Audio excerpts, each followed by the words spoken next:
Papá, tú puedes haber trabajado toda tu vida, pero tu dinero ahora es mío. Soy don Emilio, 73 años. Y esas palabras, esas malditas palabras salieron de la boca de mi propia hija. Y te juro por la memoria de mi difunta esposa, que jamás pensé que escucharía algo así. Entonces escucha bien esta historia, porque lo que te voy a contar va a remover algo adentro de ti. Y al final me dices, ¿qué habrías hecho tú en mi lugar? Y también me platicas, ¿de qué ciudad me estás escuchando? Porque esta historia necesita llegar a quien la tiene que escuchar. Pero vamos por partes, mijo. Para que entiendas bien cómo llegamos a ese momento, tengo que contarte quién soy yo. Toda mi vida he sido un hombre de trabajo. Desde los 15 años que me levanto antes que el sol. Primero trabajé en la construcción, después en una fábrica de telas. Y los últimos 20 años tuve mi carpintería aquí en Guadalajara. Nada del otro mundo, pero honesta. Mi esperanza, que en paz descanse, y yo criamos a 2 hijos, Mónica y Javier. Les dimos todo lo que pudimos, y también lo que no podíamos.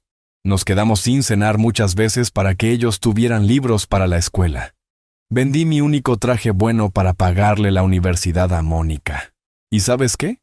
No me arrepiento. Un padre hace lo que tiene que hacer. Cuando mi Esperanza se enfermó hace 5 años, yo gasté hasta el último peso que tenía en doctores, medicinas, tratamientos. No sirvió de nada, pero lo intenté todo. La mujer de mi vida se me fue, y yo quedé solo en esta casa donde fuimos felices durante 48 años. Mis hijos, bueno, ellos tenían sus propias vidas. Mónica se casó con un contador. Tienen una casa bonita en Zapopan. Javier vive en Tijuana, trabaja en una empresa de computadoras. Los 2 profesionistas, gracias a Dios. Yo me quedé aquí, con mis recuerdos y mi rutina. Mi cafecito en las mañanas, mi carpintería por las tardes. Una vida sencilla, pero tranquila, hasta hace 3 semanas. Mónica empezó a venir más seguido. Al principio me daba gusto. Qué bueno que mi hija se acuerda de su papá, pensaba. Llegaba con pasteles, me preguntaba cómo estaba, platicábamos de los viejos tiempos. Pero había algo raro en sus visitas. Siempre andaba viendo la casa con mucha atención. Preguntaba cosas extrañas. «¿Papá? ¿Tú tienes todos tus papeles en orden?» ¿O «¿Ya pensaste qué va a pasar con la casa cuando ya no estés?» Yo le decía que no se preocupara por esas cosas, que todavía me quedaban muchos años, pero ella insistía. «Es mejor tener todo preparado, papá, por si acaso. Por si acaso». Esas palabras empezaron a sonar muy seguido en su boca. Una tarde me trajo unos folletos. «Casas de retiro», les decían. «Mira, papá, qué bonitas se ven. Tienen jardines, actividades, gente de tu edad. No estarías solo». «Pero si yo no estoy solo», le dije. «Tengo a mis vecinos, tengo mi carpintería, tengo mi casa». «Sí, papá, pero ¿no te parece muy grande esta casa para ti solo? ¿Y qué tal si te pasa algo y nadie se da cuenta?» Empezó a sembrar dudas en mi cabeza. Empezó a hacerme sentir como si fuera un estorbo, como si fuera una carga para ella. Y yo que siempre había sido fuerte, empecé a dudar. Empecé a pensar que tal vez ella tenía razón, que tal vez yo ya era demasiado viejo para cuidar de mí mismo. ¡Qué pendejo fui! La semana pasada llegó muy temprano, como a las 7 de la mañana. Traía unos papeles en la mano y esa sonrisa que ahora sé que era falsa. «Papá, necesito que me hagas un favor», me dijo. «Necesito que firmes esto». Los papeles parecían importantes. Mucho texto que yo no entendía. «¿Qué es esto, mija?» «Es para protegerte, papá, para que tu dinero y tu casa estén seguros. Con tu edad, es mejor que alguien más joven se haga cargo de todo, por si acaso te pasa algo». Otra vez ese «por si acaso». «Pero yo estoy bien», le dije. «Sí, papá, pero uno nunca sabe. Es mejor prevenir. Además, yo soy contadora, sé de estas cosas. Confía en mí». Y yo confié. Por supuesto que confié. Era mi hija, la niña a la que cargué en mis brazos cuando era bebé, a la que enseñé a andar en bicicleta, a la que ayudé con las tareas de matemáticas durante años. Firmé sin leer bien. Firmé porque pensé que mi hija me estaba cuidando. Esa fue la primera vez que me equivoqué. Porque 2 días después, cuando fui al banco a sacar dinero para comprar material para la carpintería, ahí fue cuando escuché esas palabras que te dije al principio. Papá, tú puedes haber trabajado toda tu vida, pero tu dinero ahora es mío. Y en ese momento, mijo, mi mundo se volvió al revés. Al día siguiente de que Mónica me dijo esas palabras, yo no podía creer lo que había escuchado. Pensé que tal vez había entendido mal, que mi oído ya no estaba funcionando bien, porque mi propia hija, mi propia sangre, no podía haberme dicho eso. Pero ahí estaba yo, parado en mi cocina, viendo cómo ella se iba en su carro nuevo. Un carro que yo nunca pude tener trabajando toda mi vida, pero que ella sí tenía. Y empecé a entender que algo no estaba bien. No dormí esa noche. Me quedé en la sala, sentado en el sillón donde mi Esperanza y yo veíamos las telenovelas, pensando, recordando cada palabra que Mónica me había dicho en las últimas semanas. Por si acaso, esa pinche frase no me salía de la cabeza. A la mañana siguiente, decidí ir al banco. No porque desconfiara, bueno, sí desconfiaba un poco, pero necesitaba saber qué habían significado esos papeles que firmé. El banco quedaba a 4 cuadras de mi casa. Siempre caminaba hasta allá. A mis 73 años, todavía tengo piernas fuertes. El trabajo duro te mantiene así. Llegué como a las 10 de la mañana. Había mucha gente, como siempre. Me formé en la fila, esperé mi turno. Cuando por fin me atendieron, le dije a la cajera que quería revisar mi cuenta. Claro, señor. Deme su número de cuenta y una identificación. Le di mis papeles. Ella tecleó en su computadora y después me miró con una cara rara. Señor, ¿está seguro del número de cuenta? Por supuesto que estoy seguro. Es la misma cuenta que he tenido durante 20 años. Volvió a teclear. Frunció el ceño. Señor, esta cuenta ya no existe. Fue cerrada hace 3 días. Sentí como si me hubieran echado agua helada encima. ¿Cómo que fue cerrada?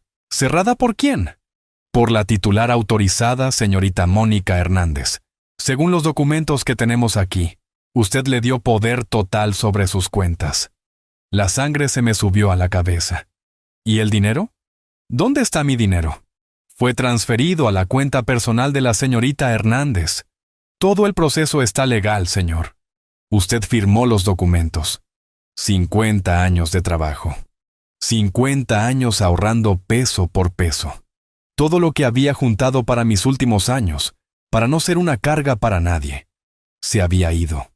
¿Cuánto había en esa cuenta? Le pregunté, aunque ya no importaba. La cajera revisó en su computadora. 340,000 pesos, señor. 340,000 pesos. No era mucho para algunos, pero para mí era todo. Era mi tranquilidad. Era saber que podía pagar mis medicinas, mi comida, mis gastos sin pedirle nada a nadie. Salí del banco como zombi. Caminé esas 4 cuadras sin ver nada, sin escuchar nada. Solo pensando en esos números. 340,000 pesos. Cuando llegué a mi casa, me senté en el sofá y traté de entender qué había pasado. Mónica había venido con esos papeles. Yo los había firmado pensando que me estaba ayudando, y ella se había llevado todo mi dinero. ¿Pero para qué? Ella tenía trabajo. Tenía su marido que también trabajaba. Tenían su casa bonita. ¿Para qué necesitaba mi dinero? Esa tarde, como a las 5, sonó el timbre. Era ella otra vez. Llegó con esa misma sonrisa falsa de siempre. «Hola, papá. ¿Cómo estás?» «Mónica», le dije. «Necesito que me expliques algo. Fui al banco hoy». Su sonrisa se desvaneció un poquito. «¿Ah, sí? ¿Y para qué fuiste al banco, papá?» «Para revisar mi cuenta. Y me dijeron que ya no tengo cuenta. Me dijeron que tú te llevaste todo mi dinero». Se sentó enfrente de mí, en el sillón de mi Esperanza. Se acomodó como si nada. «Papá, ya te expliqué. Era necesario hacer eso para proteger tu patrimonio». ¿Proteger de quién? De mí mismo. No seas dramático, papá.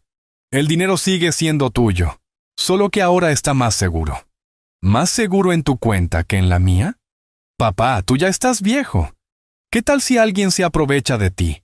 ¿Qué tal si te roban? Es mejor que yo me haga cargo de todo.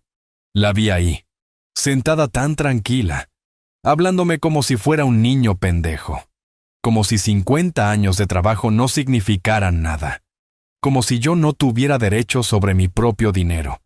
Y si es mi dinero como tú dices, devuélvemelo. No puedo hacer eso, papá. Los papeles ya están firmados. Además, ya hablé con un lugar muy bonito para adultos mayores. Se llama Villa Esperanza. Tiene jardines, actividades, enfermeras las 24 horas. No quiero irme a ningún lado. Quiero quedarme en mi casa. Esta casa es muy grande para ti, papá. Y muy cara de mantener. Es mejor venderla. ¿Vender mi casa? ¿La casa donde viví con tu madre? Papá, mamá ya no está. Y tú no puedes vivir aquí solo para siempre. Me levanté del sofá. Sentía que la cabeza me iba a explotar. Mónica, esta es mi casa. Y ese era mi dinero. ¿No tienes derecho? Sí tengo derecho, papá. Su voz cambió. Ya no era dulce. Ya no fingía. Tengo todos los derechos que tú me diste cuando firmaste esos papeles. Pero tú me dijiste que era para protegerme. Y es para protegerte. De ti mismo. Ahí fue cuando me dijo esas palabras que se me clavaron en el alma como dagas. Papá, tú puedes haber trabajado toda tu vida, pero tu dinero ahora es mío. Y esta casa también. Así están las cosas. Y así van a seguir. Se levantó, tomó su bolsa y caminó hacia la puerta. Te doy una semana para que te acostumbres a la idea. Después voy a Postable a empezar los trámites para venderse esta casa. Con ese dinero y lo que ya tienes ahorrado. Bueno, lo que yo tengo ahorrado ahora, puedes pagar la residencia por muchos años. ¿Y si no quiero irme? Se volteó hacia mí con una sonrisa que me heló la sangre. Papá, ya no tienes opción. Los papeles están firmados. Legalmente, yo soy la dueña de todo. Puedes irte por las buenas, o puedo llamar a servicios sociales y decirles que un adulto mayor está viviendo en condiciones inadecuadas. ¿Me estás amenazando? No, papá. Te estoy explicando la realidad. Y se fue. Se fue dejándome ahí parado, en mi casa, que ya no era mía, con mi dinero que ya no era mío. Esa noche no senté. Me quedé sentado en la cocina, viendo las fotos de mi esperanza que tengo en la mesa, pensando en todos los sacrificios que hicimos por nuestros hijos, en todas las noches que nos quedamos sin cenar para que ellos tuvieran comida, en todos los domingos que no fuimos a pasear para ahorrar dinero para sus estudios. Y pensé en mi esperanza, en lo que ella me habría dicho si hubiera estado ahí. Emilio, me habría dicho, no te dejes, tú nunca has sido de los que se dejan. Y tenía razón. En 73 años de vida, yo nunca me había dejado de nadie. No cuando era joven y los patrones querían pagarme menos. No cuando algunos clientes trataron de estafarme en la carpintería. No cuando los doctores nos dijeron que no había nada que hacer por mi esperanza, y yo seguí buscando opciones. ¿Por qué iban a empezar ahora? Mónica creía que ya había ganado, que su papá era un viejo pendejo que se iba a quedar callado, que iba a aceptar que lo mandaran a un asilo, mientras ella se gastaba el dinero que él había sudado durante 50 años. Pero no me conocía bien, porque esa noche, mientras estaba sentado en esa cocina donde había desayunado con mi esposa durante 48 años, empecé a pensar, a planear. Mónica quería jugar con las reglas del papel, con abogados y documentos legales, pero yo iba a jugar con las reglas de la vida, y en esas reglas yo tenía mucha más experiencia que ella. La guerra apenas estaba empezando. Los siguientes 3 días fueron los más largos de mi vida. No porque estuviera triste nada más, sino porque estaba planeando. Y cuando un hombre de 73 años planea algo, mijo, lo hace con toda la experiencia que ha juntado en la vida. Lo primero que hice fue llamar a mi compadre Raúl.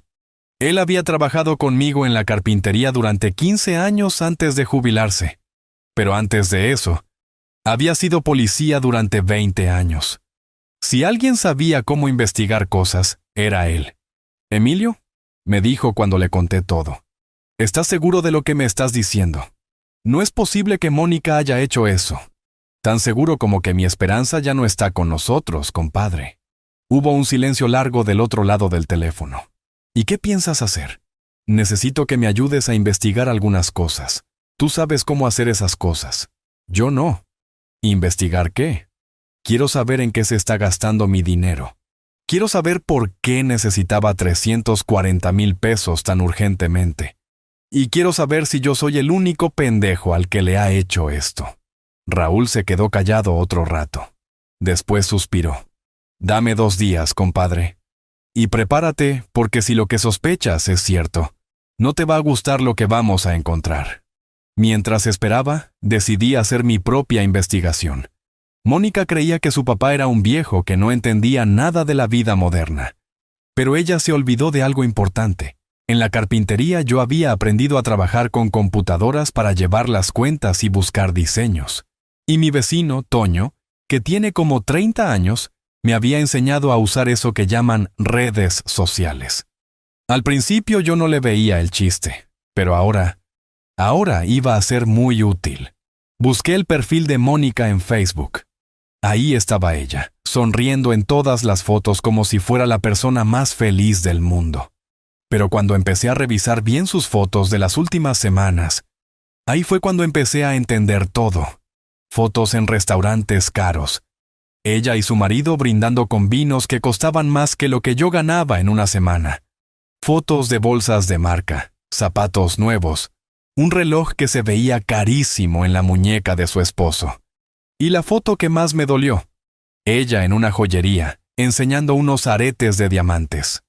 Celebrando que por fin podemos darnos algunos gustos, decía el comentario. Con M.I. dinero. Con el dinero que yo había sudado durante 50 años.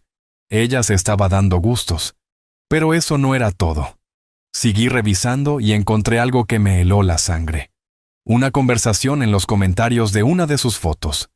Una amiga le escribía: «Qué bueno que por fin se resolvió lo de tu papá. Ya me habías platicado que era muy necio para entender que era lo mejor para él». Y Mónica le contestaba: «Sí, al final fue más fácil de lo que pensé». Los viejitos son muy confiados cuando creen que los estás cuidando. Los viejitos son muy confiados. Esas palabras me dieron en toda la madre. Así me veía ella, como un viejito confiado del que se podía aprovechar. Al tercer día, Raúl llegó a mi casa. Traía una cara que yo conocía bien. La misma cara que ponía cuando era policía y tenía que darle malas noticias a alguien. «Siéntate, compadre», me dijo. «Y prepárate». Se sentó en el sillón, sacó unas hojas de su bolsa y empezó a hablar. «Mónica y su esposo tienen deudas, Emilio. Muchas deudas. La casa bonita que tienen en Zapopan, la deben completa, el carro nuevo de ella, lo deben. Las tarjetas de crédito, todas al tope». «¿Pero cómo? Si los dos trabajan». «Sí trabajan, pero gastan más de lo que ganan, mucho más. Están viviendo una vida que no les alcanza para pagar». Me enseñó unos papeles que había conseguido. No me preguntes cómo, pero Raúl siempre tuvo sus contactos. «Deben más de 2 millones de pesos, compadre. Entre la hipoteca, los carros, las tarjetas. Están ahogados. 2 millones de pesos. Y yo que pensé que 340,000 era mucho dinero. Y por eso necesitaba mi dinero. Tu dinero era solo para salir del apuro inmediato, para pagar algunas tarjetas y no quedar en el buró de crédito. Pero lo que ella realmente necesita es vender tu casa». Ahí fue cuando entendí todo el plan. Mónica no solo me había robado mis ahorros, me había robado mi casa también. Y todo para mantener una vida de mentiras, una vida que no podía pagar. «Hay más», me dijo Raúl. «¿Más? ¿Qué puede ser peor que esto?» Encontré que ella y su esposo estuvieron viendo otras casas de retiro antes de llevarte los papeles. Lugares baratos, muy baratos. ¿Qué tan baratos? 3,000 pesos al mes, Emilio. Lugares donde nada más te dan un cuarto pequeño y 2 comidas al día. Lugares donde la gente va a esperar la muerte. La sangre se me subió a la cabeza otra vez. Mónica había planeado robarme todo y después mandarme a un lugar donde me iba a pudrir por 3,000 pesos al mes. Mientras tanto, siguió Raúl, Tu casa la puede vender en por lo menos 1,5 millones. Con eso y los 340,000 que ya te robó. Ellos salen de sus deudas y les sobra dinero para seguir viviendo como ricos. Me quedé callado un rato largo, viendo esos papeles, entendiendo que mi propia hija había planeado cada detalle de mi destrucción. ¿Y qué me dices de Javier?, le pregunté. ¿Él sabe algo de esto? Raúl negó con la cabeza. Javier no sabe nada.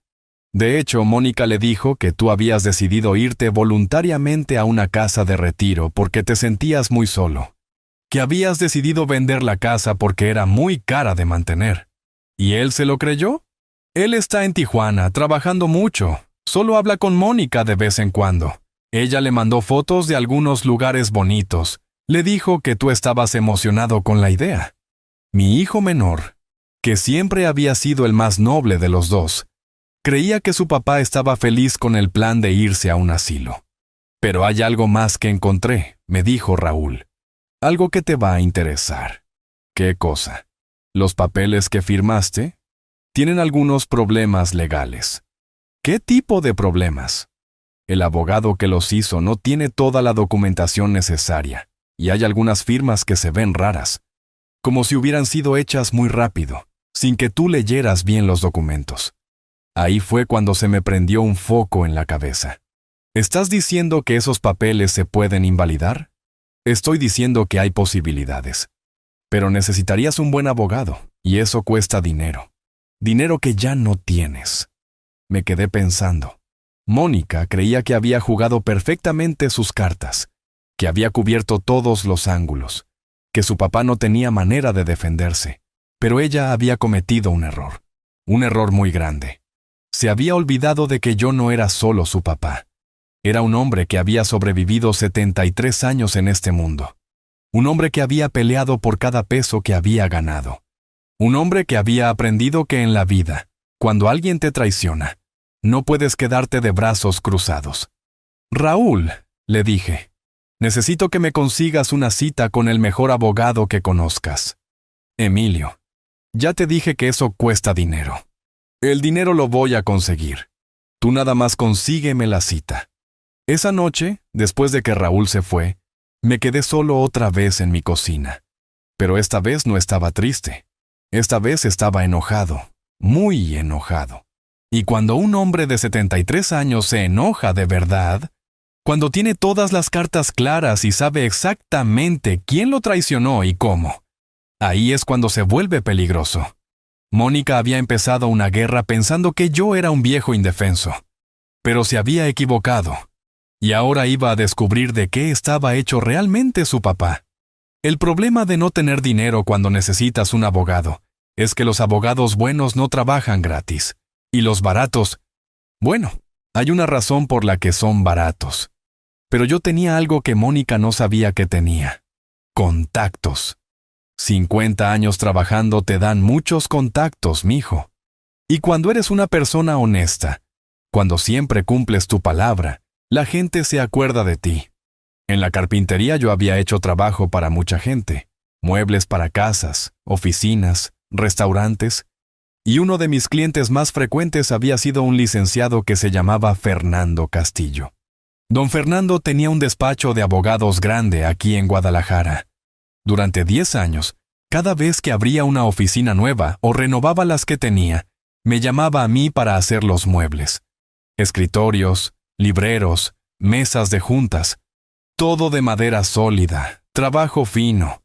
Y siempre me pagaba bien, siempre me pagaba a tiempo, y siempre me decía: Emilio, si algún día necesitas algo, nada más háblame. Llegó el momento de cobrar ese favor. Lo llamé un jueves por la mañana. Su secretaria me pasó la llamada inmediatamente. «Don Emilio», me dijo con esa voz fuerte que siempre tenía. «¿Cómo está usted? Hace tiempo que no sabía nada. Don Fernando, necesito pedirle un favor muy grande. Dígame, don Emilio. Usted sabe que lo aprecio mucho». Le conté todo, toda la historia desde el principio. Los papeles, el banco, las amenazas de Mónica, las deudas que había descubierto, todo. Se quedó callado un rato largo. «Don Emilio», me dijo finalmente. Lo que me está contando es muy grave. ¿Está seguro de todo esto? Tan seguro como que usted está hablando conmigo ahorita. Necesito ver esos papeles que firmó. ¿Puede venir a mi oficina mañana? Allí estaré. Al día siguiente llegué al despacho de don Fernando. Todo seguía igual que la última vez que había estado ahí, hace como 3 años. Los mismos muebles que yo había hecho, bien cuidados, brillantes. Me recibió en su oficina personal, la más grande. Se veía mayor que la última vez, pero tenía los mismos ojos inteligentes de siempre. A ver, don Emilio, enséñeme esos documentos. Saqué las copias que había guardado. Él se puso sus lentes y empezó a revisarlos con mucho cuidado. De vez en cuando hacía anotaciones en una libreta. Después de 20 minutos, se quitó los lentes y me miró. Don Emilio, tengo buenas y malas noticias. Deme primero las malas. Los documentos están bien hechos legalmente. Su hija no cometió ningún error técnico. Usted efectivamente le dio poder total sobre sus bienes. Sentí como si me hubieran dado un puñetazo en el estómago. ¿Y las buenas? Las buenas noticias son varias. Primero, estos documentos se pueden impugnar por engaño y abuso de confianza. Segundo, hay testigos de que usted no entendía completamente lo que estaba afirmando. Tercero, el hecho de que ella haya actuado tan rápido después de las firmas muestra que había premeditación. ¿Testigos? ¿Cuáles testigos? Su vecino, don Toño. Raúl me dijo que él vio cuando su hija llegó esa mañana con los papeles, que usted se veía confundido, y la señora Carmen también vio cuando usted salió del banco ese día, muy alterado. Don Fernando se recargó en su silla, la misma que yo le había hecho 5 años antes. Pero necesitamos más que eso, don Emilio. Necesitamos demostrar que ella lo engañó deliberadamente, que había un plan premeditado para despojarlo de sus bienes. ¿Y cómo hacemos eso? Con investigación privada. Necesitamos demostrar que ella tenía deudas urgentes, que necesitaba el dinero, que ya tenía planes para vender su casa antes de que usted firmara los papeles. Eso va a costar dinero que yo no tengo. Don Fernando sonrió. La misma sonrisa que ponía cuando me iba a hacer un pedido grande de muebles. Don Emilio, ¿se acuerda de la mesa de juntas que me hizo hace 2 años? ¿La de madera de nogal? Claro que me acuerdo. Esa mesa ha sido la admiración de todos mis clientes. 3 personas me han preguntado quién la hizo. Yo siempre les digo, don Emilio, el mejor carpintero de Guadalajara. Don Fernando, ya estoy muy viejo para hacer muebles. No me está entendiendo, don Emilio. Yo voy a tomar su caso, sin cobrarle nada, y voy a contratar al mejor investigador privado que conozco. También sin que usted pague. No podía creer lo que estaba escuchando. ¿Por qué haría eso por mí? Porque en 10 años de trabajo conmigo, usted nunca me falló. Nunca me entregó un trabajo mal hecho. Nunca se tardó más de lo prometido. Nunca me cobró más de lo que habíamos acordado. En un mundo lleno de mentirosos y aprovechados, usted siempre fue un hombre de palabra. Se levantó de su silla y caminó hacia la ventana. Además, don Emilio, lo que le hizo su hija no solo está mal moralmente, es un delito. Y yo no puedo permitir que la gente se aproveche de los adultos mayores de esta manera. ¿Y qué posibilidades tenemos? Buenas, muy buenas, pero necesito que me prometa algo. Lo que sea. Que va a seguir mis instrucciones al pie de la letra. Que no va a poder hacer nada por su cuenta. Que me va a dejar manejar todo legalmente. Se lo prometo. Perfecto. Ahora, lo primero que vamos a hacer es conseguir toda la evidencia posible. Mi investigador va a revisar las finanzas de su hija, sus redes sociales, sus movimientos bancarios, todo. Y mientras tanto, ¿yo qué hago? Usted se va a hacer el viejo resignado. Va a fingir que acepta todo lo que ella quiere, que está de acuerdo con irse a la casa de retiro, que entiende que es lo mejor para usted. ¿Fingir? Fingir. Si ella sospecha que usted está peleando legalmente, puede acelerar la venta de su casa. Puede destruir evidencia. Puede complicar todo. Necesitamos que se confíe, que crea que ya ganó. Don Fernando regresó a su escritorio y sacó una grabadora pequeña. ¿Qué es eso? Su seguro, don Emilio. La próxima vez que su hija venga a hablar con usted, va a grabar toda la conversación. Necesitamos que ella hable, que explique sus planes, que confirme lo que ya sabemos. ¿Eso es legal? En su propia casa, grabando a alguien que lo está amenazando. Perfectamente legal. Me explicó cómo usar la grabadora. Era muy pequeña, cabía en la bolsa de mi camisa. Una cosa más, don Emilio. Esto va a tomar tiempo, semanas, tal vez meses. ¿Está preparado para eso? Don Fernando, esperé 50 años para juntar ese dinero. Puedo esperar unos meses para recuperarlo. Perfecto. Mi investigador va a empezar mañana mismo, y usted va a empezar a actuar como el mejor actor de Guadalajara. Salí de esa oficina sintiéndome diferente. Por primera vez en 2 semanas, tenía esperanza. Tenía un plan. Tenía ayuda. Mónica creía que había ganado la partida. Que su papá era un viejo indefenso que se iba a quedar callado mientras ella se robaba todo lo que había trabajado en su vida. Pero no sabía que su papá tenía amigos. Buenos amigos. Amigos que recordaban favores. Amigos que sabían la diferencia entre lo correcto y lo incorrecto. Y no sabía que su papá, a los 73 años, todavía tenía ganas de pelear. La guerra apenas iba empezando. Y ahora yo tenía armas para pelear. Llegué a mi casa esa tarde con una sonrisa en la cara. La primera sonrisa real que había tenido en semanas. Era hora de empezar a actuar. Capítulo 5. Actuar como un viejo resignado, cuando por dentro estás hirviendo de coraje, es más difícil de lo que parece, mijo. Pero yo había decidido seguir las instrucciones de don Fernando al pie de la letra. Si él decía que tenía que fingir, iba a fingir mejor que los actores de las telenovelas. El lunes por la mañana, 3 días después de mi reunión con el abogado, Mónica llegó a mi casa. Como siempre, llegó sin avisar, como si fuera la dueña del lugar. Que técnicamente, según los papeles, ya lo era. Yo estaba preparado. Tenía la grabadora en la bolsa de mi camisa, bien escondida. Don Fernando me había enseñado a prenderla sin que se notara, nomás tocando un botoncito. «Hola, papá», me dijo cuando abrí la puerta. Traía unos folletos en la mano y esa sonrisa falsa que ya conocía muy bien. «Hola, mija, ¿cómo estás?» «Muy bien, papá. Te traje información de Villa Esperanza, el lugar del que te platiqué». Entramos a la sala.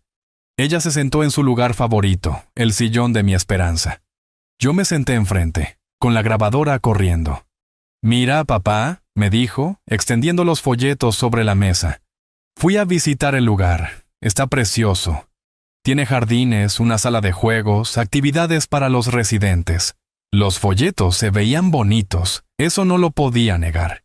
Pero yo sabía que ese no era el lugar al que realmente me quería mandar. «Se ve muy bien, mija», le dije, fingiendo interés. «¿Y cuánto cuesta?» «No te preocupes por eso, papá. Con el dinero que tienes ahorrado y lo que vamos a sacar de la venta de esta casa, puedes pagar muchos años». Ahí estaba otra vez. El dinero que tienes ahorrado. Como si todavía fuera mío. ¿Ya decidiste vender la casa entonces? Sí, papá. Ya hablé con un agente inmobiliario. Dice que la puede vender rápido, en un mes máximo. ¿En cuánto? En 1.400.000 pesos. Es buen precio para una casa de esta zona. 1.400.000. Menos de lo que Raúl había calculado, pero suficiente para que ella y su marido salieran de sus deudas y les sobrara dinero. «Mira, papá», siguió diciendo, «sé que todo esto es difícil para ti. Dejar la casa donde viviste con mamá, cambiar de vida a tu edad, pero es lo mejor. Vas a estar cuidado, vas a tener compañía, no vas a estar solo». «Sí, tienes razón, mija. Yo ya estoy muy viejo para cuidar esta casa tan grande». Se le iluminó la cara cuando escuchó eso. Pensó que por fin había convencido a su papá pendejo. «Qué bueno que lo veas así, papá. Sabía que al final ibas a entender. ¿Y cuándo sería el cambio?» «En 2 semanas, el sábado. Ya aparté tu lugar en Villa Esperanza. Es un cuarto muy bonito, con vista al jardín». «¿Tan pronto?» «Es que el agente inmobiliario ya tiene compradores interesados. Y en Villa Esperanza se liberó un espacio perfecto para ti. Si no lo tomamos ahora, se lo van a dar a otra persona. Todo mentira. Todo perfectamente planeado para que yo no tuviera tiempo de pensar, de arrepentirme, de buscar ayuda. Entiendo, mija. Si tú crees que es lo mejor, sí es lo mejor, papá. Vas a ver que vas a ser muy feliz ahí. Se levantó y caminó por la sala, viendo los muebles, las fotos, las cosas que habían sido de mi vida con mi Esperanza. ¿Qué va a pasar con todas estas cosas? Vamos a guardar lo más importante, las fotos tuyas y de mamá, algunas cosas personales. El resto, bueno, en Villa Esperanza no necesitas tantas cosas. ¿Y mis herramientas de la carpintería? Papá, ya no las necesitas. A tu edad ya no puedes hacer trabajos pesados. Mis herramientas, las herramientas con las que había trabajado durante 20 años, con las que había hecho muebles para toda la ciudad, con las que había mantenido a mi familia. Tienes razón, le dije, aunque por dentro se me estaba rompiendo el corazón. Ya no las necesito. Exacto. Voy a hablar con algunos carpinteros jóvenes, a ver si les interesan. Así por lo menos sirven para algo. Vender mis herramientas como si fueran chatarra. Como si 50 años de trabajo no significaran nada. Pero seguí actuando.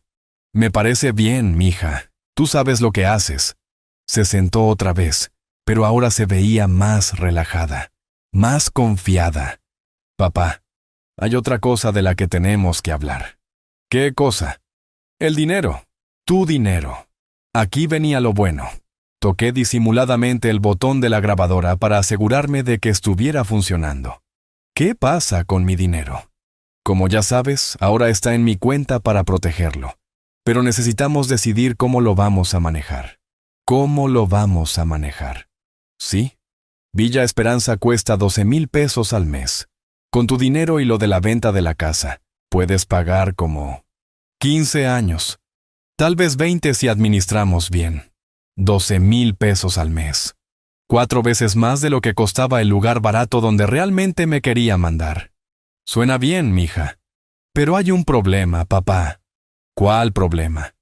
Si el dinero está a tu nombre, cada mes tenemos que hacer transferencias, llenar papeles, ir al banco. Es muy complicado. Y a tu edad, con los problemas de memoria que empiezas a tener. ¿Qué problemas de memoria? Papá, el otro día te pregunté por el nombre de tu nieto y te tardaste en recordar. Mentira. Yo recordaba perfectamente el nombre de mi nieto. Se llamaba Diego y tenía 12 años. Tienes razón, le dije. A veces se me olvidan las cosas. Exacto. Por eso es mejor que el dinero se quede donde está, en mi cuenta. Así yo puedo pagar Villa Esperanza directamente cada mes, sin complicaciones. ¿Y si necesito dinero para mis cosas personales? Me dices y yo te doy lo que necesites. Pero no te preocupes. En Villa Esperanza todo está incluido. Comida, medicinas, actividades. No vas a necesitar mucho dinero. Ahí estaba. Todo el plan perfectamente claro. Ella se iba a quedar con mi dinero para administrarlo, pero yo nunca lo iba a ver. Y si necesitaba algo, tenía que pedirle permiso como si fuera un niño. Me parece bien, mija. Tú entiendes de esas cosas mejor que yo. Sí, papá. Soy contadora, para eso estudié. Estudió con mi dinero, para robarme mi dinero. ¿Y Javier qué opina de todo esto? Javier está de acuerdo. Hablé con él la semana pasada. Él también cree que es lo mejor para ti. ¿Le dijiste de Villa Esperanza? Sí, le mandé fotos. Le encantó. Dice que se ve como un lugar donde vas a ser muy feliz. Más mentiras. Javier había visto fotos de Villa Esperanza, no del lugar barato donde realmente me iba a mandar. ¿Y cuándo va a venir a visitarme? Ay, papá, ya sabes cómo es Javier. Está muy ocupado con su trabajo en Tijuana, pero dice que en cuanto te instales va a venir a conocer el lugar. Para entonces ya sería muy tarde. Para cuando Javier se diera cuenta de lo que realmente había pasado, yo ya estaría encerrado en un asilo barato, sin dinero, sin casa, sin nada. Bueno, mija, le dije, levantándome del sofá. Si tú y Javier creen que es lo mejor, entonces está bien. Se levantó también, con una sonrisa enorme en la cara. ¡Qué bueno que lo tomes tan bien, papá! Sabía que al final ibas a entender. Caminó hacia la puerta, pero antes de salir se volteó. Ah, papá, una cosa más. ¿Qué? No le digas a nadie de los vecinos sobre Villa Esperanza todavía. Ya sabes cómo es la gente de chismosa. Es mejor que se enteren hasta que ya estés instalado. No quería que los vecinos supieran porque sabía que ellos iban a hacer preguntas. Iban a querer saber por qué me iba, a dónde me iba, si yo realmente quería irme. Como tú digas, mija. Perfecto. Te veo el sábado temprano para ayudarte a empacar tus cosas. Y se fue. Se fue pensando que había ganado completamente, que su papá estúpido había aceptado todo su plan sin chistar. Apenas cerré la puerta, apagué la grabadora. 40 minutos de conversación donde ella había confesado todo. Sus planes, sus mentiras, sus intenciones reales. 40 minutos que le iban a costar muy caro. Esa noche llamé a don Fernando y le conté todo. Perfecto, don Emilio. Con esa grabación tenemos evidencia clara de engaño y abuso de confianza. Mañana la vamos a escuchar completa y vamos a preparar la demanda. ¿Ya tenemos suficiente? Casi. Mi investigador encontró más cosas. Mónica pidió 3 préstamos diferentes en el último mes, todos negados por su mal historial crediticio. Y encontramos los contratos del lugar real donde la querían mandar. ¿Cuál lugar real? Se llama Hogar San José. 3,500 pesos al mes. Un cuarto pequeño, sin baño privado, 2 comidas al día. Nada que ver con Villa Esperanza. 3,500 pesos. Ni siquiera los 3,000 que Raúl había calculado. Don Fernando, le dije, quiero que esa muchacha pague por todo lo que me ha hecho. Va a pagar, don Emilio. Le vamos a quitar todo lo que le robó. Y además, va a tener que pagar daños. Va a aprender que con los papás no se juega. Colgué el teléfono esa noche sintiéndome mejor que en semanas. Mónica creía que el sábado me iba a sacar de mi casa para siempre. Pero el sábado le iba a dar la sorpresa de su vida. El viernes por la noche no pude dormir. No porque estuviera nervioso, sino porque estaba emocionado. Después de 3 semanas de que mi propia hija me tratara como un viejo pendejo, por fin había llegado el momento de la verdad. Don Fernando había trabajado toda la semana. Su investigador había encontrado todo lo que necesitábamos. Las deudas de Mónica, los préstamos negados, las fotos en redes sociales gastando mi dinero, los contratos del asilo barato, todo. Y lo mejor de todo, había conseguido una orden judicial para congelar mi dinero. Mónica no podía tocar ni un peso hasta que se resolviera el caso. Don Emilio me había dicho el jueves, mañana va a ser un día muy especial. ¿Está listo? Más listo que nunca, don Fernando. El plan era perfecto. Mónica iba a llegar a las 9 de la mañana, como habíamos quedado. Pero no iba a encontrar a un viejo resignado empacando sus cosas. Iba a encontrar una sorpresa que nunca se iba a olvidar. El sábado me levanté a las 6, como siempre. Pero esa mañana mi café sabía diferente. Sabía a victoria. A las 8 llegó don Fernando con 2 personas más, un oficial judicial y el investigador privado. También llegó Raúl, que no se quería perder el show. ¿Cómo se siente don Emilio?, me preguntó don Fernando, como si fuera mi cumpleaños y Navidad al mismo tiempo. A las 8:50 sonó mi teléfono. Era Mónica. «Papá, ya voy llegando. ¿Tienes tus cosas empacadas?» «Sí, mija, todo listo». «Perfecto. En 2 horas vas a estar instalado en tu nuevo hogar». Si supiera qué nuevo hogar le esperaba a ella. A las 9 en punto tocó el timbre. Yo abrí la puerta con mi mejor cara de viejo resignado. «Hola, papá. ¿Listo para tu nueva vida?» «Hola, mija. Sí, listo». Entró a la sala y ahí fue donde se le acabó la sonrisa. Porque estaban don Fernando, el oficial judicial, el investigador y Raúl. «¿Quiénes son estas personas, papá?» «Mónica», le dije. Y por primera vez en 3 semanas, usé mi voz real, mi voz de hombre que no se deja. «Te presento al licenciado Fernando Castillo, mi abogado».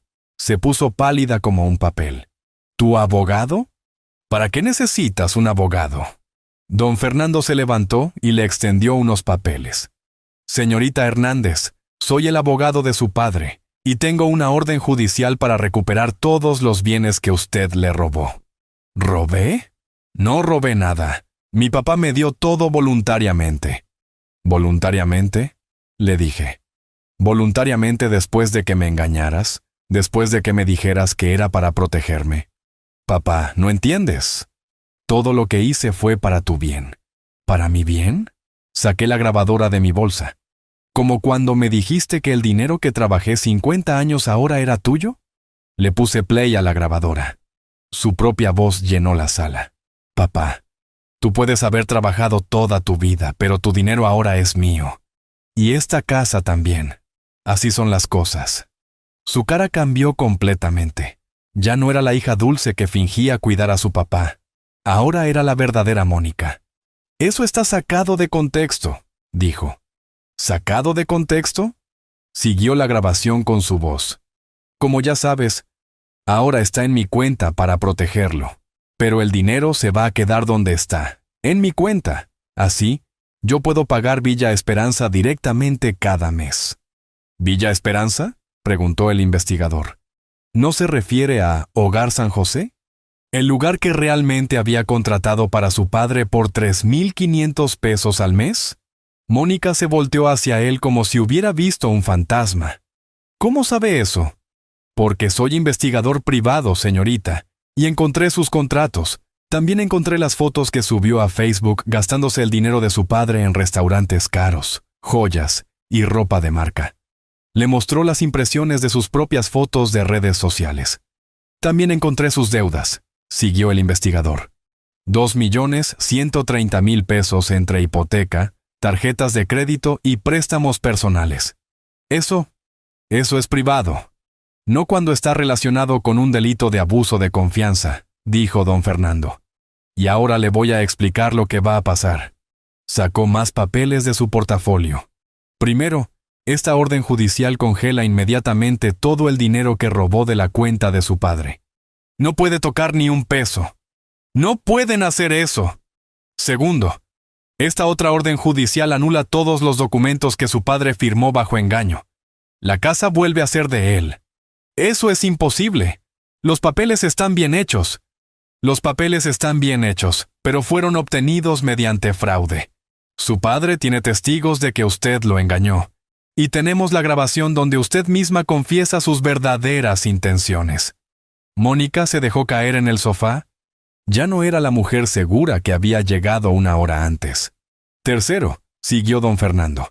Tenemos evidencia de que usted planeó todo esto con semanas de anticipación. Las visitas previas para convencer a su padre, los contratos con el asilo barato, las cotizaciones para vender la casa. Y cuarto, intervine yo. Ahora toda la familia va a saber qué tipo de persona eres realmente. ¿Qué familia? En ese momento sonó el timbre. Era Javier, mi hijo menor. Don Fernando lo había contactado y le había explicado toda la situación. Cuando Javier entró y vio la escena, inmediatamente entendió lo que estaba pasando. ¿Es cierto todo lo que me dijo el licenciado por teléfono?, me preguntó. Cada palabra, le respondí. Javier se volteó hacia su hermana con una cara que nunca le había visto. ¿Cómo pudiste hacerle esto a papá? Javier, no entienden. Papá ya está viejo, necesita que alguien se haga cargo. Papá está perfectamente bien. Lo que necesitaba era que su hija lo cuidara, no que lo robara. ¿No lo robé? Ah, no. Javier estaba furioso. Entonces, ¿qué le hiciste? ¿Por qué su dinero está en tu cuenta? ¿Por qué ibas a vender su casa sin preguntarme? Mónica se quedó callada. No tenía respuestas que no fueran mentiras. Y otra cosa, siguió Javier. Me mandaste fotos de Villa Esperanza, un lugar que cuesta 12,000 pesos al mes. Pero el licenciado me enseñó el contrato del lugar real. 3,500 pesos. ¿Dónde se iban a quedar los otros 8,500? Silencio total. Se iban a quedar en tu bolsa, ¿verdad? Como todo lo demás. Don Fernando se acercó a Mónica. Señorita Hernández, le voy a explicar cuáles son sus opciones.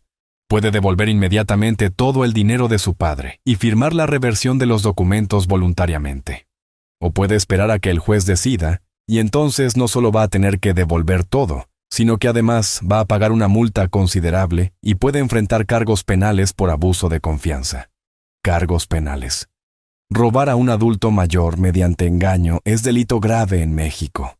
Puede ir a la cárcel. Mónica empezó a llorar. Pero no eran lágrimas de arrepentimiento. Eran lágrimas de coraje porque su plan había fallado. Esto no es justo, dijo entre sollozos. Yo solo quería ayudar a mi papá. ¿Ayudarme? Me levanté del sofá. ¿Ayudarme mandándome a un asilo barato mientras tú te gastabas mi dinero en lujos? ¿Ayudarme mintiéndole a tu hermano? ¿Ayudarme tratando de vender la casa donde viví con tu madre? ¿Papá? No me digas papá. Un papá es alguien a quien respetas, a quien cuidas, a quien amas, no alguien de quien te aprovechas. Javier se acercó a ella. Mónica, tienes dos opciones. Haces lo que dice el licenciado ahora mismo, o yo personalmente me voy a encargar de que toda la familia sepa lo que le hiciste a papá. Primos, tíos, todos. Y todos los vecinos también, agregó Raúl. Porque yo me voy a encargar de que en esta colonia toda la gente sepa qué clase de hija eres. Mónica se limpió las lágrimas y nos miró a todos con odio.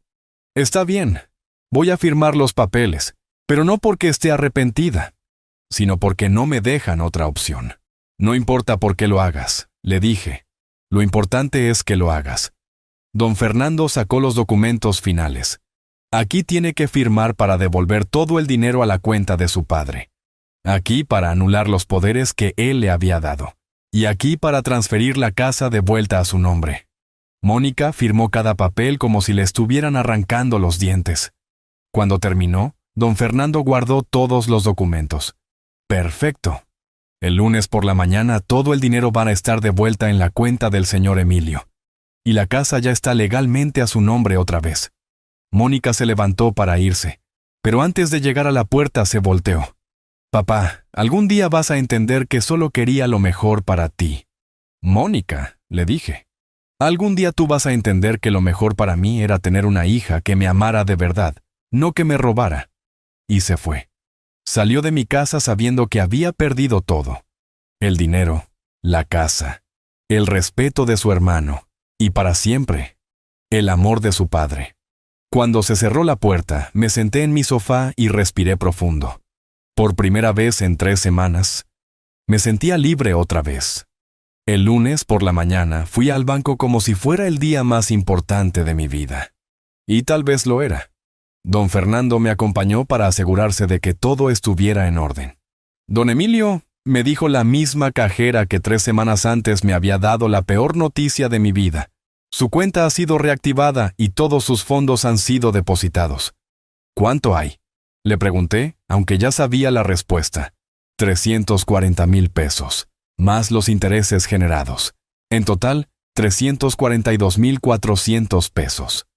2,400 pesos más de lo que tenía antes. Mónica había tenido que pagar hasta los intereses de su robo.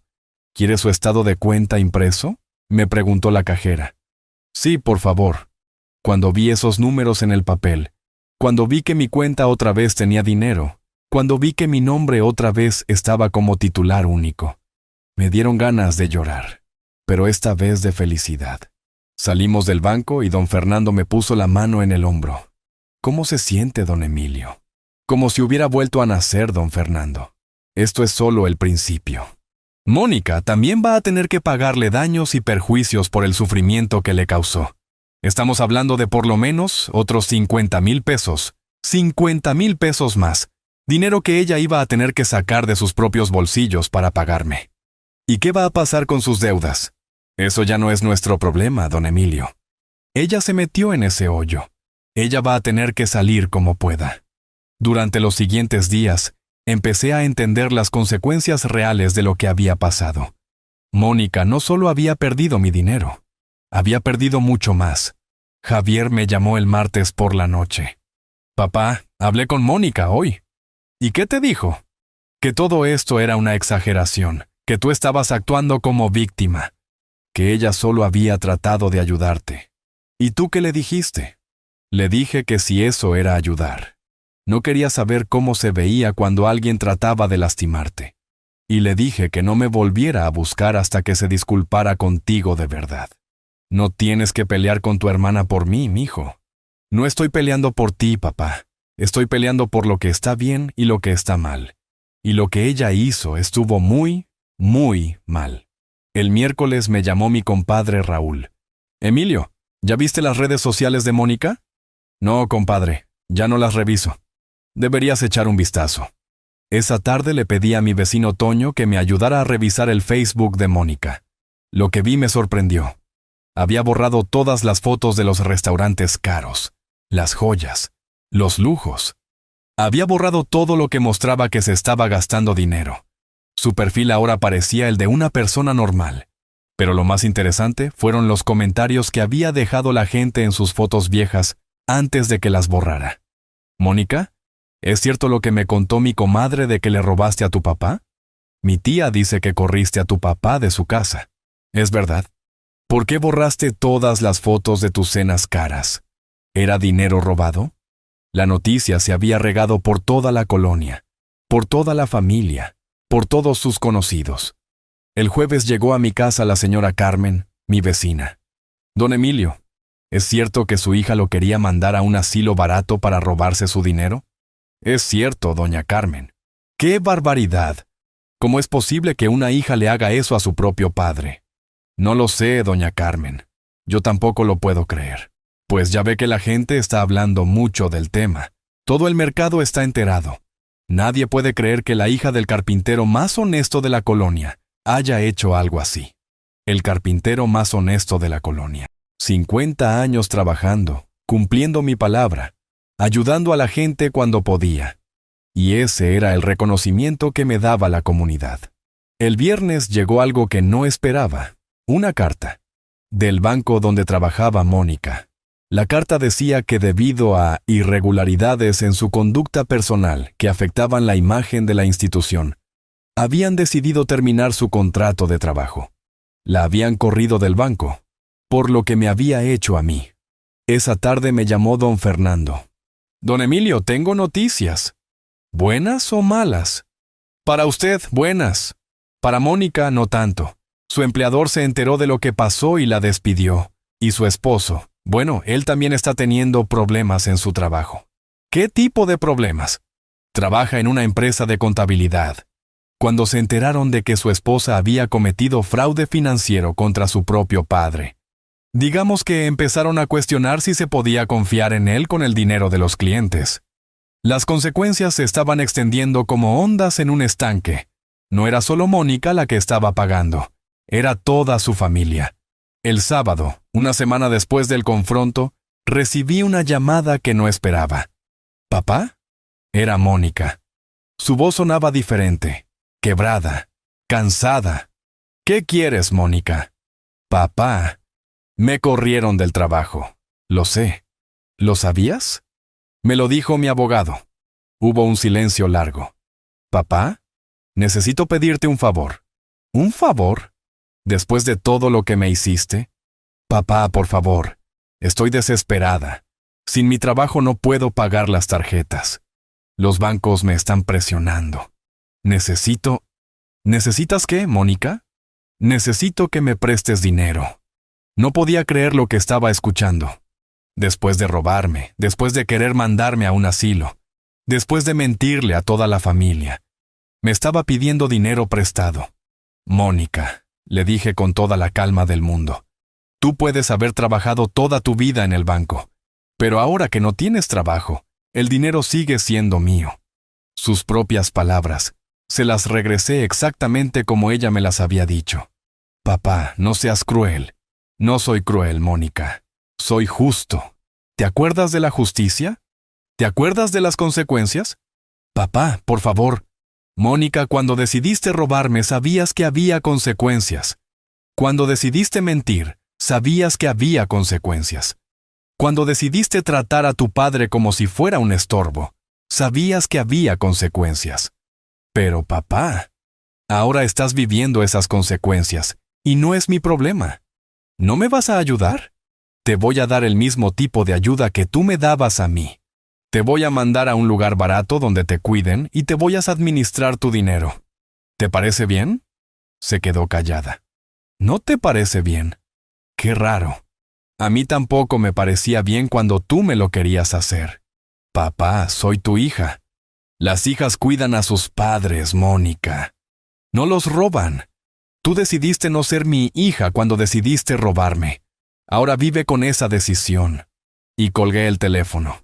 Esa noche me senté en mi cocina, tomando mi café como siempre. Pero todo era diferente. Mi dinero estaba en mi cuenta. Mi casa era mía otra vez. Y mi dignidad había vuelto. Mónica estaba pagando el precio de sus acciones. Y yo estaba en paz con eso. Porque a veces, mijo, la justicia no viene del cielo. A veces tienes que construirla tú mismo. Con paciencia, con inteligencia y con la ayuda de buenas personas. Y cuando por fin llega, sabe mejor que cualquier venganza. Pasó un mes después de que recuperé todo lo mío. Un mes de paz como no había tenido en mucho tiempo. Era extraño despertar cada mañana sabiendo que mi dinero estaba en mi cuenta, que mi casa era mía, que nadie me podía quitar lo que había trabajado toda la vida. Pero la paz más grande era otra.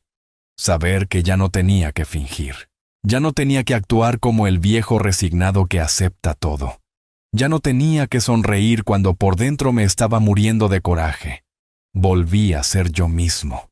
Don Emilio, el hombre que nunca se dejó de nadie.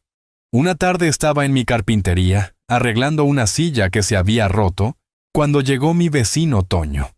Don Emilio, ¿puedo preguntarle algo? Claro, mijo. ¿Qué quieres saber? ¿Cómo supo que tenía que luchar? ¿Cómo supo que no se tenía que quedar callado? Me quedé pensando un rato. Era una pregunta importante. ¿Sabes qué, Toño? Al principio sí pensé en quedarme callado. Pensé que tal vez tenía que aceptar lo que me estaba pasando. Que tal vez ya estaba muy viejo para pelear. ¿Y qué lo hizo cambiar de opinión? ¿Mi esperanza? ¿Su esposa?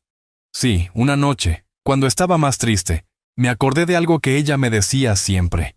Emilio, el día que dejes de pelear por lo que es tuyo, ese día dejas de ser tú mismo. Toño se sentó en un banco que yo había hecho años atrás. Ella tenía razón, don Emilio. Siempre la tenía, mijo. Y me di cuenta de que si no peleaba, no solo estaba traicionando todo lo que había trabajado en mi vida, también estaba traicionando su memoria. Y no se arrepiente de haber sido tan duro con Mónica. ¿Arrepentirme?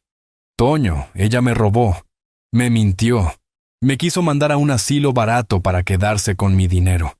¿De qué me tengo que arrepentir? Pero es su hija, era mi hija. Cuando decidió robarme, decidió dejar de serlo. Esa misma semana pasó algo que no esperaba. Javier llegó de Tijuana para visitarme. Papá, me dijo, vine porque quiero que sepas algo. ¿Qué cosa, mijo? Estoy orgulloso de ti. ¿Orgulloso? Sí, papá. Orgulloso de que hayas peleado. Orgulloso de que no te hayas dejado. Orgulloso de que le hayas enseñado a Mónica que las acciones tienen consecuencias. ¿No crees que fui muy duro con ella? Duro. Papá, ella te iba a quitar todo. Te iba a mandar a un lugar horrible para quedarse con el dinero que sudaste 50 años. No fuiste duro, fuiste justo. Javier se quedó conmigo 3 días. Hablamos de muchas cosas, de su mamá, de su trabajo, de sus planes, pero sobre todo hablamos de lo que había pasado. Papá, hay algo que tengo que decirte. ¿Qué es? Mónica me ha estado llamando. Quiere que hable contigo, que te pida que la perdones. ¿Y tú qué le dijiste? Le dije que el perdón no se pide por teléfono. Que si realmente estaba arrepentida, viniera ella misma a pedírtelo. ¿Y qué contestó? Que no podía verte a la cara, que tenía mucha vergüenza. Pues que viva con esa vergüenza, igual que yo tuve que vivir con la traición. Al mes y medio después del juicio, don Fernando me llamó. Don Emilio, tengo buenas noticias. El juez decidió sobre los daños y perjuicios. ¿Cuánto? 75,000 pesos. Mónica tiene que pagarle esa cantidad por el daño emocional que le causó. 75,000 pesos más. Dinero que ella iba a tener que conseguir de donde fuera para pagarme. ¿Y si no puede pagar? Entonces van a embargar sus bienes, su carro, sus muebles, lo que sea necesario. 2 días después recibí un cheque por los 75,000 pesos. No sé de dónde los sacó Mónica, pero los pagó. Con ese dinero hice algo que había estado pensando desde que terminó todo el problema. Fui al banco y abrí una cuenta de ahorros especial. ¿Para qué es esta cuenta, don Emilio?, me preguntó el gerente. Para mi nieto, para Diego, el hijo de Javier. Quiero que cuando cumpla 18 años tenga dinero para estudiar lo que quiera. Deposité los 75,000 pesos completos en esa cuenta. ¿No va a usar nada de ese dinero para usted? No, yo ya tengo lo mío. Este dinero viene de la traición de mi hija, pero va a servir para algo bueno, para que mi nieto tenga un futuro mejor. Esa noche llamé a Javier y le conté lo que había hecho. Papá, no tenías que hacer eso. Sí tenía que hacerlo, mijo. Es importante que algo bueno salga de algo tan malo. Diego va a estar muy agradecido. No quiero que esté agradecido. Quiero que entienda que su abuelo siempre va a estar ahí para él, pase lo que pase. Esa noche, sentado en mi cocina, tomando mi café como siempre, pensé en todo lo que había pasado en los últimos 2 meses. Había perdido una hija, pero había recuperado mi dignidad. Había sufrido una traición, pero había aprendido que todavía tenía fuerzas para pelear. Había descubierto que la gente en la que más confiaba podía traicionarme, pero también había descubierto que había gente buena dispuesta a ayudarme. Y había aprendido algo muy importante, que a los 73 años todavía podía escribir mi propia historia. Nadie más iba a decidir por mí cómo terminar mi vida. Capítulo 9. 3 meses después de que recuperé todo lo mío, pensé que la historia había terminado, que Mónica había aprendido su lección, que yo había recuperado mi paz, y que cada quien seguiría su camino. Pero la vida a veces te sorprende cuando menos lo esperas. Era un martes por la tarde. Estaba en mi carpintería terminando una mesita que me había pedido la señora del final de la calle, cuando escuché que alguien tocaba la puerta de mi casa. Fui a abrir y ahí estaba ella, Mónica. Pero no era la Mónica segura y arrogante que había llegado a robarme meses atrás. Esta era otra persona. Se veía más delgada, más pálida. Traía ropa sencilla, no los vestidos caros que le gustaba usar. Y en sus ojos había algo que nunca había visto antes. Humildad verdadera. «Hola, papá», me dijo con una voz muy bajita. «¿Qué haces aquí, Mónica? Vine a hablar contigo, si me dejas». Me quedé parado en la puerta, sin decidir si la dejaba entrar o no. ¿A hablar de qué? A pedirte perdón, pero perdón de verdad. La vi ahí parada, esperando mi respuesta, y por primera vez en meses, no vi en ella a la mujer calculadora que había tratado de robarme. Vi a mi hija, a la niña que había cargado en mis brazos cuando era pequeña. «Pasa», le dije. Entramos a la sala. Ella se sentó en el borde del sofá, como si no se sintiera cómoda de estar ahí. «¿Papá? Sé que no tengo derecho a estar aquí después de lo que te hice». «No, no lo tienes». Pero necesitaba venir. Necesitaba que supieras que me arrepiento, de todo. ¿Te arrepientes porque te cacharon? ¿O porque entendiste lo que hiciste? Se quedó callada un momento largo. Al principio me daba coraje que me hubieras demandado. Pensaba que estabas exagerando, que yo solo había tratado de ayudarte. ¿Y ahora? Ahora entiendo lo que realmente hice. Te robé, papá. Le robé a mi propio padre, al hombre que trabajó toda su vida para darme todo lo que tuve. Sus ojos se llenaron de lágrimas. Pero esta vez no eran las lágrimas falsas que había llorado el día del juicio. Estas se veían reales. ¿Sabes lo que más me duele?, me preguntó. ¿Qué? Que perdí a mi papá. Que por dinero perdí al hombre más importante de mi vida. Mónica, yo no me fui a ningún lado. Tú fuiste la que decidió robarme. Lo sé. Y sé que probablemente nunca me vas a perdonar. Pero necesitaba que supieras que entiendo lo que hice. Que entiendo por qué me castigaste como me castigaste. ¿Cómo te castigué? Yo solo recuperé lo que era mío. No, papá. El castigo no fue que recuperaras tu dinero. El castigo fue perder tu respeto. Perder tu amor. Se limpió las lágrimas con la mano. ¿Sabes qué ha sido lo más difícil de estos meses? ¿Qué? Vivir sabiendo que mi propio padre me ve como una ladrona. Porque eso es lo que soy, ¿verdad? Una ladrona que le robó a su papá. No le contesté, porque era la verdad y los dos lo sabíamos. Papá, perdí mi trabajo. Miguel y yo nos estamos divorciando. Tuve que vender mi carro para pagar deudas. Estoy viviendo en un departamento chiquito que apenas puedo pagar. Y todo eso pasó porque quise vivir una vida que no podía pagar.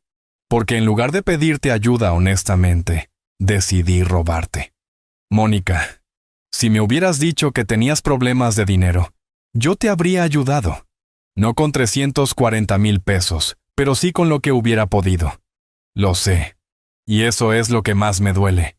Que destruí todo por nada. Que pude haber tenido tu ayuda, pero preferí tu dinero. Se levantó del sofá y caminó hacia la puerta. Papá, no vine a pedirte que me perdones. Sé que eso va a tomar mucho tiempo. Tal vez nunca pase. Vine a decirte que tienes razón en no perdonarme. ¿Qué?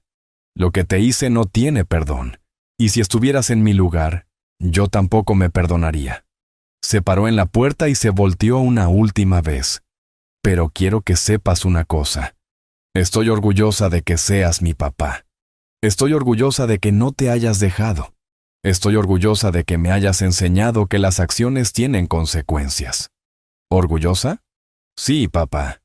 Porque me enseñaste algo que nadie más me había enseñado. Que no importa quién seas, si haces algo mal, tienes que pagar por ello, incluso si eres la hija. Se quedó ahí parada un momento más. Y quiero que sepas que aunque perdí el derecho de ser tu hija, tú nunca vas a dejar de ser mi papá. Y voy a pasar el resto de mi vida tratando de ser digna de ese título otra vez. Y se fue. Se fue sin pedirme dinero, sin pedirme favores, sin pedirme que la ayudara. Se fue solo después de haberme dicho algo que no esperaba escuchar. La verdad. Me quedé ahí parado en la puerta, viendo cómo se alejaba por la calle. Y por primera vez desde que todo había empezado, sentí algo que no había sentido en meses. No era perdón, todavía no, pero sí era esperanza. Esperanza de que tal vez, algún día, mi hija pudiera volver a ser la persona que yo había criado. Tal vez. 6 meses después de que todo empezó, aquí estoy, sentado en mi cocina, tomando mi café de la mañana como siempre. Pero todo es diferente ahora. Mi dinero está en mi cuenta, donde debe estar. Mi casa sigue siendo mía, y yo volví a ser el hombre que había sido toda la vida. Alguien que no se deja de nadie. ¿Sabes qué he aprendido en estos meses, mijo? Que la edad no te hace indefenso. Que tener 73 años no significa que tengas que aceptar todo lo que te hagan. Que mientras tengas la mente clara y el corazón fuerte, puedes pelear por lo que es tuyo. Mónica ha venido 2 veces más después de esa primera visita. No a pedirme dinero ni favores, solo a platicar, a preguntarme cómo estoy, a contarme que está trabajando en un lugar nuevo, ganando menos pero viviendo honestamente. ¿Ya la perdoné? No. El perdón no es algo que se da así nada más porque alguien se disculpe. El perdón se gana con acciones, con tiempo, con demostrar que realmente cambiaste. Pero sí le he dado algo que no pensé que le daría nunca. Una oportunidad. Una oportunidad de demostrar que puede volver a ser mi hija de verdad. Javier viene a verme seguido. Trae a Diego, mi nieto. Ese muchacho de 12 años que va a tener dinero para estudiar gracias a la traición de su tía. Ironías de la vida, ¿verdad? Abuelo, me dijo Diego la semana pasada. Mi papá me contó lo que te hizo la tía Mónica. ¿Y qué opinas de eso? Que estuvo muy mal, pero también que estoy orgulloso de que no te hayas dejado. 12 años y ya entiende lo que significa la dignidad. Eso me da esperanza. Don Fernando sigue siendo mi abogado y mi amigo. De vez en cuando viene a tomar café conmigo. Me dice que mi caso se volvió famoso en su oficina. Que otros adultos mayores han llegado con problemas similares, pidiendo ayuda. Don Emilio, me dijo hace poco, usted se volvió un ejemplo. La gente se da cuenta de que no tienen que quedarse callados cuando los maltratan. Un ejemplo. A mis 73 años me convertí en ejemplo de que nunca es tarde para defenderte. ¿Sabes qué es lo más importante que aprendí de todo esto? Que la familia no se define por la sangre nada más. Se define por el respeto, por el amor verdadero, por cuidarse unos a otros. Mónica era mi hija de sangre, pero el día que decidió robarme, dejó de ser mi familia. Javier siguió siendo mi hijo porque me apoyó cuando más lo necesitaba. Don Fernando se volvió más familia que mi propia hija porque me ayudó cuando nadie más podía hacerlo. La familia verdadera es la que está contigo en los momentos difíciles, la que te defiende cuando otros te atacan, la que te respeta aunque tengas 73 años y algunos crean que ya no sirves para nada. Ahora, cada mañana cuando me levanto, me veo en el espejo y veo a un hombre que no se dejó, que peleó por lo suyo y ganó, que les enseñó a todos que el respeto no tiene edad. ¿Fue fácil? No. Hubo noches que no pude dormir. Hubo días que quise rendirme. Hubo momentos que pensé que tal vez ya era muy viejo para tanto problema. Pero cada vez que quería darme por vencido, me acordaba de mi esperanza. Me acordaba de todo lo que habíamos trabajado juntos. Me acordaba de que ese dinero no era solo mío, era de los dos. Era de 50 años de madrugadas, de sacrificios, de sueños cumplidos peso a peso. Y me acordaba de algo más importante, que si me dejaba esta vez, iba a seguir dejándome el resto de mi vida. Ahora vivo tranquilo. No porque no tenga problemas, sino porque sé que si los problemas llegan, voy a saber enfrentarlos. Como lo hice esta vez. Como lo haré las veces que sea necesario. Porque ¿sabes qué, mijo? La dignidad no se negocia, el respeto no se regala. Y lo que es tuyo, es tuyo. No importa si tienes 20 años o 73. Si alguien trata de quitarte lo que has trabajado toda tu vida, no te quedes callado. Busca ayuda. Pelea. Demuéstrales que aunque seas mayor, sigues siendo fuerte. Y si eres joven y estás escuchando esto, aprende algo. Respeta a tus mayores. No porque estén viejos, sino porque se ganaron ese respeto con años de trabajo y sacrificio. Y por último, si tienes padres o abuelos, cuídalos de verdad. No finjas que los cuidas mientras planeas robarles. No los veas como una carga o como un estorbo. Vélos como lo que son. Las personas que hicieron posible que tú estés aquí. Las personas que trabajaron toda su vida para darte lo que tuviste. Las personas que merecen vivir sus últimos años en paz, con dignidad y con el amor de su familia. Porque al final del día, mijo, todos vamos a envejecer. Y el trato que les des a los mayores hoy es el trato que vas a recibir mañana. Y ahora me despido. Pero antes de irme, me dices, si fueras tú, ¿qué habrías hecho en mi lugar? Y también me platicas, ¿de qué ciudad me estás escuchando?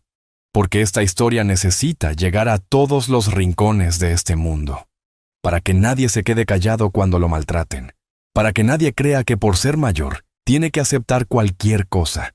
Hasta aquí mi historia, compadre. La historia de un viejo que no se dejó.